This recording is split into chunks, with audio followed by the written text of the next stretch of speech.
ಇಲ್ಲಿ ಇರ್ತಿದ್ರು. ಇಲ್ಲಿ ಮೃತ್ಯು ದುರ್ಗಾದೇವಿ ಅಂತಿದ್ರು.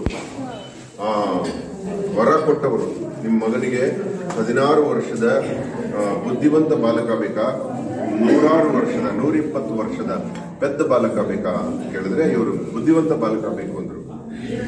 ಅದರ ಪರಿಣಾಮ ಹಾಗಾಯಿತು. ಮತ್ತೆ ಈ ಕಥೆ ಆಯಿತು. ಈ ಶಿವಲಿಂಗ ನೋಡಿದ್ರೆ ನಿಮ್ಗೆಲ್ಲ ಮೈ ರೋಮಾಂಚನ ಆಗುತ್ತೆ, ವೈಬ್ರೇಟ್ ಆಗುತ್ತೆ. 30 ವರ್ಷಗಳ ಹಿಂದೆ ಬಂದಿದ್ದೆ, ಅವಾಗ ಅವ್ರು ಬಿಟ್ರೆ ನಾನು ಬಿಟ್ರೆ ಯಾರು ಇರ್ಲಿಲ್ಲ. ಇಲ್ಲಿ ಚೆನ್ನಪ್ಪ ಗೌಡ ಅಂತ ಒಬ್ಬಿದ್ರು, ಅವ್ರ ಜೊತೆಗೆ ಬಂದ್ರು. ಮತ್ತೆ ಅಷ್ಟು ಹಳೆ ದೇವಸ್ಥಾನ ಇದೆ.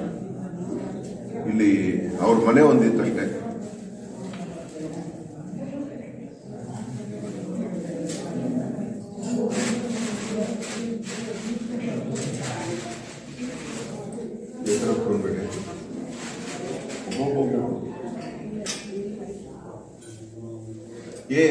ಈ ಶಿವಲಿಂಗವನ್ನ ವಿಷ್ಣು ಅಧಿಕಲಿಂಗ ಅಂತ ಕರೀತಾರೆ.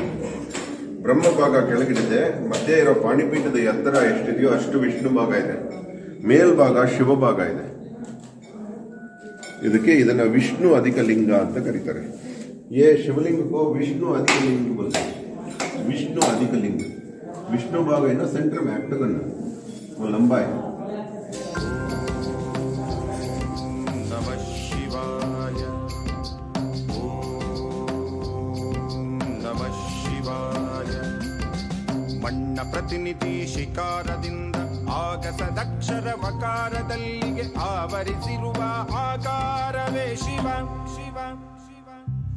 ಮಣ್ಣ ಪ್ರತಿನಿಧಿ ಶಿಕಾರದಿಂದ ಆಗಸದಕ್ಷರ ವಕಾರದಲ್ಲಿಗೆ ಆವರಿಸಿರುವ ಆಕಾರವೇ ಶಿವ.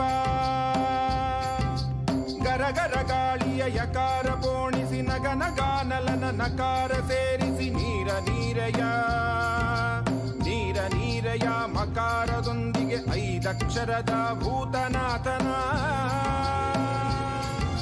ಶಿವಾಯ ನಮಃ ಎನ್ನಿರಯ್ಯ, ಶಿವಾಯ ನಮಃ ಎನ್ನಿರಯ್ಯ, ಶಿವಾಯ ನಮಃ ಎನ್ನಿರಯ್ಯ. ಓಂ ನಮಃ ಶಿವಾಯ, ಓಂ ನಮಃ ಶಿವಾಯ.